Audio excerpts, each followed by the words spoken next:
Hello, this is Lynn with Psychic Focus at psychicfocus.blogspot.com, and I was asked to do a reading on two people. The first name is Enlil. I hope I said that right. I wasn't familiar really with these names until today, and the second name is called Enki, and Enlil is spelled Enlil, and Enki is Enki. So the question specifically was, who was Enki and Enlil?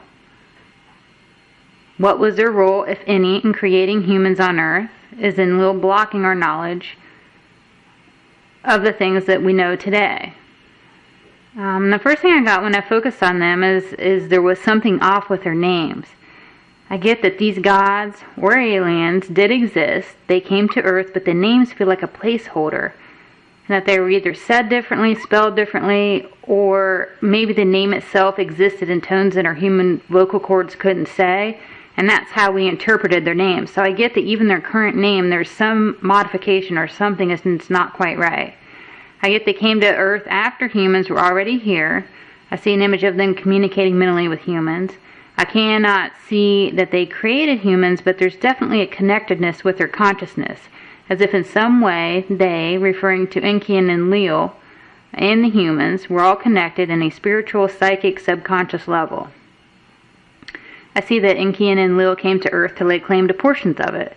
And then my mind flashed to an image of Columbus laying claim to America, not really owning it or even having rights to it, but claiming it as his own, or rather for his country. This feels like the same type of thing. They came here for resources in a haven, from home with no real right, but took command. Enki ruled the land and water, Enlil controlling the air and the atmosphere. They did a good job of keeping balance for all life, and Earth had a good feel to it during their rule.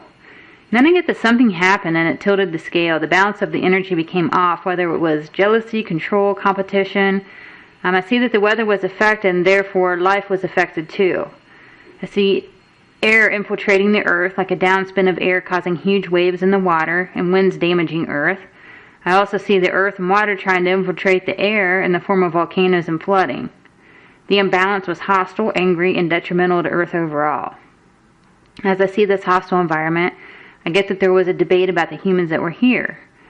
One god or alien wanted to wipe the Earth clean and start over, which he wouldn't have been a part of, and I'm referring to starting life again and basically being that plan from inception to kind of rejuvenate the life force here.